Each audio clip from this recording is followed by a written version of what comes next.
I'm going to be honest, the 2,000 people 2 years ago were louder, and there's 12,000 of you. Give me a vibe check. All right, got another amazing session. Amazing session. Okay, I don't know which is which, but we've got Tyler and Cameron Winklevoss coming up. And it's going to be moderated by Anthony Pompliano? I don't know.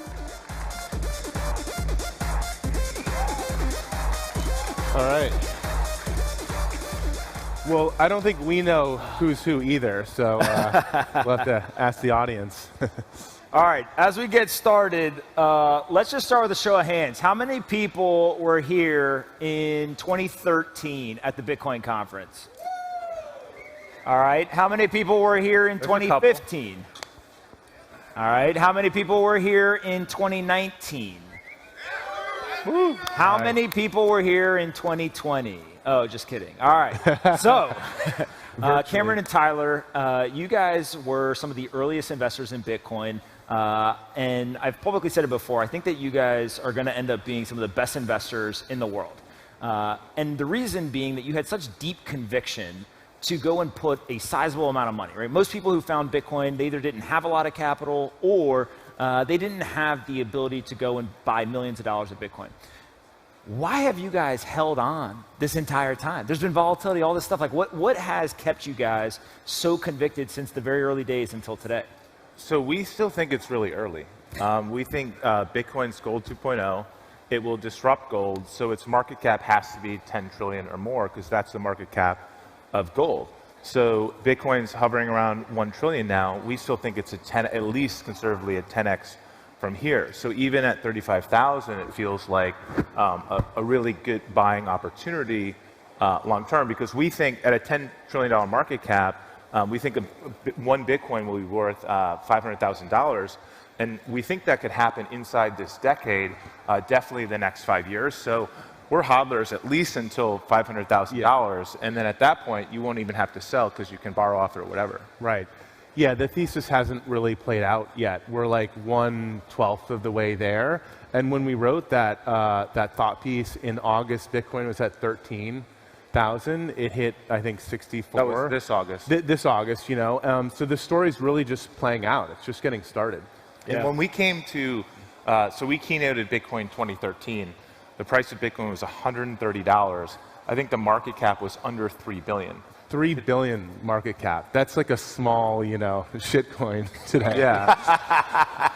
So, you know, we've seen this, but yeah, like Cameron said, our gold 2.0 thesis is that Bitcoin disrupts gold, and we think that's the conservative bull case. Obviously, Bitcoin's a lot more than gold. It's an open source project that continues to evolve and can do so much more. It can become the global reserve digital currency of the world, of the galaxy. Like when we get to Mars, what's the currency going to be on Mars? It's going to be dollars? No, it's going to be Bitcoin. One of the things that's really fascinating about the gold comparison is most people hold that $10 trillion kind of threshold as that's the market cap of gold. But what we've actually seen is that gold's market cap is likely to contract as Bitcoin's grows, right? And so there's a chance that actually the kind of flippening of gold and Bitcoin happens somewhere sub 10 trillion gold. And so to your guys' point, like that likely happens in this decade if the Bitcoin thesis plays out. Yeah, and that's like small bull case, right? Like Bitcoin is software, gold is hardware. You can do so much more with software and iterate at such a faster clip. So I think 10 trillion is sort of like the conservative bull scenario. Gold likely contracts over the next 25 years. You put a probe on an asteroid with trillions of dollars of gold. I mean, there's so much gold in this universe. It's plentiful, like sand. Just on this planet, it's a little bit more scarce. It's scarce, not fixed. And a lot of people don't understand that. Bitcoin's the only fixed asset that I know of in the world, in the galaxy. It's the hardest, soundest money we've ever known. 2/3 of the gold supply has been mined since 1950. So as the price for gold goes up, people find ways to mine it, becomes more profitable. Technology breakthroughs, think of what's happening with natural gas in the US, with fracking. Now we're a natural exporter. Those breakthroughs can happen with gold. We're an oil exporter, and in 2000s they thought peak oil in the US had happened, and now we export and we have no technological breakthrough can change the supply of Bitcoin. It does not expand with an increase of demand or technology. Just doesn't happen. There's no commodity like that ever. First of its kind. So in 2013, when you guys came to the first Bitcoin conference and you were the keynote, what was that like? How many people were there? Did you guys feel like maybe we're crazy? Like, what were you thinking? I would say there'd maybe be like this row. Yeah. And that was it. There was like a few hundred people in the entire conference, booths, convention center combined. So it wouldn't even come close to filling up this room. Maybe, like Cameron said, the first row. I mean, we thought it was crazy not to be there. We sort of know this is the biggest secret, best kept secret in the world, hiding in that plain nobody sight. is talking about. But like, this is always going to happen. We always thought that sitting here on this stage with 20,000 people coming to Miami was always a when, not an if. And today it's like bigger than a Comic-Con. I mean, talk about mainstreaming and global and everything. But back then, there was no license in the US. 95% of the volume was going through Mt. Gox, which was a magic card exchange that pivoted into Bitcoin in Tokyo. We bought a lot of Bitcoin there. Then we built our own cold storage system and flew around the country and stored it in safety deposit boxes. And we wanted to like build Gemini to sort of make it easier to buy, sell, and store Bitcoin and give access, like an on-ramp. But there was no license. The CFTC hadn't opined. The SEC hadn't opined. There's no New York, trust company licenses. The IRS hadn't guidance. So it was a complete question mark. Is Bitcoin going to be outlawed in the US? What is Bitcoin? Thankfully, Bitcoin's considered a commodity like gold through an enforcement action by the CFTC called the coin flip action, which has been upheld by the courts. But there was no precedent. There was a big question And that mark. came 2 years later in 2015. So it wasn't like around the corner. It was like years later where some of this guidance and clarity came about. And the hardest thing when we were starting Gemini was getting a bank relationship. That was one of the biggest challenges. And we went to store some of our private keys in banks. They actually rejected us because they saw our name and they saw Bitcoin and they said, oh, we don't want any of that. So we had to kind of like break in a little bit, like a reverse bank heist, so you can store your stuff in a bank vault. Kind of ironic, and that's actually chronicled pretty well in the Bitcoin Billionaires book, which talks about that. So, yeah, it was just completely unknown. It's amazing how far we've come. You know, we have legal jurisdiction around Bitcoin. We understand it's money. Courts say it's money. It's like gold. So much has happened, and the infrastructure that's been built. You know, you can go to reliable exchanges and buy this stuff. You can get, Ledger Nano wallets and all these great things that just didn't exist in our experience buying Bitcoin early on. I think what's so interesting about you guys is you have a infrastructure that you built after that 2013 conference, right, to service a lot of your own needs. You've now brought it to retail and institutional investors.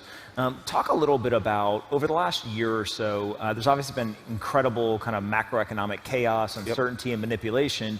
What are you hearing in the circles of friends or executives that maybe people here wouldn't be privy to? Like, what are the things that people are saying behind closed doors, either positive or negative about the space, and why are so many billionaires and family offices and large institutions now coming in? Yeah.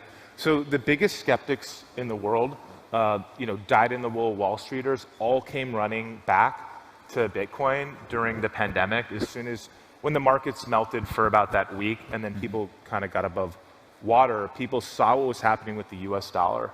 They can do simple math at the Fed's balance sheet. They see it ballooning. They see the stimulus, and they know what's been happening even up to the pandemic. We've been on the turbo button, printing, debt piling up. We've got to smash the turbo button to get through the pandemic or the lockdown. So the gold 2.0 story really resonated. The hedge against inflation. Bitcoin is the world's best hedge against inflation. It's the hardest, soundest money. It's better, it's harder than gold. And so all of those folks that would have been calling Bitcoin a fraud, skeptical, oh, I'm not really into technology, I don't get it, they saw what was happening with fiat regimes. The US dollar is the ultimate shit coin, like the euro. Everything will fit. Bitcoin's biggest booster is the Fed.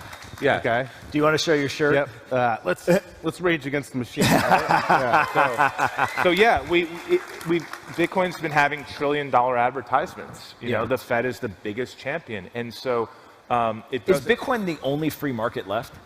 Right? Maybe. If you think about the stock market, if you think about all of these markets that people historically looked at. Bitcoin's never needed a bailout. It's organic money. It's not fiat. There's no government law or decree saying you have to use it. So the people who choose Bitcoin, they choose it out of free will because they want it. And you can't get stopped out of Bitcoin. The blockchain doesn't call the broker and say, stop trading GameStop or whatever. Right. So we saw with the GameStop saga. So it's a level, freer, democratic playing field. And so what was really happening in the US dollar, the fiat regimes during the lockdowns, pushed people a deluge into Bitcoin and some sort of shelter from the oncoming flood and scourge of inflation, which has been all around us. It's washing all around. I mean, look at asset prices.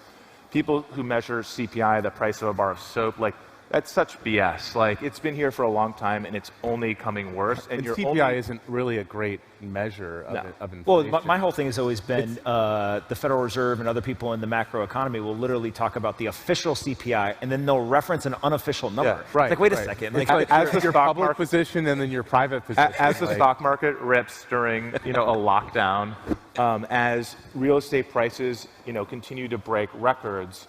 Small businesses get destroyed, but yet there's no, Talk a little bit about Gemini and a number of other players in the market have really built financial products around Bitcoin now, right? So it used to just be you could buy Bitcoin, hold it, and that's kind of all it would do. Now there's everything from lending against it, there's earning it, right? There's all kinds of cards that are coming out, et cetera. Just talk about, like, is this good? Is this bad? How do you guys think about the kind of the financialization that's happening around the asset? I think it creates like greater price discovery, and the fact that you can come to Gemini earn 2% while you hodl your Bitcoin is amazing because you can't get anything like that from a bank in the traditional system. And then we're really excited about the Gemini credit card, which is launching very soon. We have over like 250,000 people on the wait list, and you can earn Bitcoin rewards while using that card in your general spending behavior. We think it's a great like individual empowerment thing. You're already doing this behavior, and now you can like invest in the future of money and hodl and not earn silly, flimsy airline miles or whatever. So we think it's going to be a really mainstreaming moment because people don't have to think about when they buy Bitcoin. It takes sort of the timing piece out of it because a lot of people say, well, when do I buy? And it's like, if you don't have to time that, it's really helpful. I think it's going to be like the AOL CD-ROMs or discs that were in all the magazines back in the 90s that onboarded millions of people onto the internet. I think a credit card's a really great access point to get into the space. And imagine you buy, let's say, a flat screen TV. You earn 3% back in Bitcoin. One day, that Bitcoin that you earn back might be worth more than the TV itself. Airline miles aren't going to do that, right? Points from whatever other credit cards, it's a complete black box. What are the exchange rates? Just gimmicks, right? But at least you have a chance with Bitcoin to actually get, it turns spending into investing, which is just a no-brainer. I'm going to do this all day long. You know, why would you not stack sats as you spend your US dollar shitcoin? And speaking of stats, how important do you think it is talking about Bitcoin and denominating everything in Bitcoin versus Satoshis? And like, how do you guys think about that from a pricing standpoint across your products or in the market? Is that something that you think is important or maybe not so much? So a lot of people don't realize you don't have to buy just one Bitcoin. Like literally. You can buy a fraction of a Bitcoin, everyone. Yeah. You can come to Gemini and buy $5 worth of Bitcoin or a fraction, but a lot of people say, oh, it's $35,000, I'll never afford it. It's like you can buy a very, very small piece. And a fun fact, there's 46 million millionaires on the planet. It's only 21 million Bitcoins, so they won't own a Bitcoin. So if you own a Bitcoin today, you will be a millionaire in the future, for sure. Congratulations. You guys are really buying favor with the audience, telling them that. Yeah. I know how to win them over. And so, looking forward, what are you most excited about around Bitcoin? Is it some of the layer 2 stuff? Is it kind of more people coming in and buying it? Just what gets you guys excited about the future of Bitcoin? So one other thing is, I think I looked at, there's 32 companies that have Bitcoin on its back. There's 40,000, about 40, 50,000 publicly traded companies globally on global exchanges, right? 32 of them have Bitcoin on their balance sheet. Square, MicroStrategy, Tesla, only 32. Do we think that number is going down or going up, right? What happens when that number is 500, 100,000, 10,000? What does that do to the price of Bitcoin? It's not even it's like the second pitch of the first inning, in terms of when you think of where this thing can go. And then when the companies all have Bitcoin on their balance sheet, then a central bank's going to fall because they have gold on their balance sheet, right? They do that because they know what they're doing by printing money. Right. They stack gold. They're just going to start stacking Bitcoin. So don't watch what they say, watch what they do. Yeah. And they're stacking gold because that's what they know how to do, right? But they will stack. But you're going to have more companies doing this. You're going to have central banks. You're going to have, countries. Is it just time? Is that all it takes for more companies and eventually countries? I think a lot of it is time. And then continuing what happens with the debt loads and the fiat regimes, that's making it very easy. Bitcoin for Bitcoin. Yeah. And when you guys think about Bitcoin developers, I know you've done a lot in terms of supporting Bitcoin developers, and a lot of actually what you've done is kind of behind the scenes in terms of supporting the ecosystem. Right. Maybe just talk about like the efforts there and kind of why that's so important to you.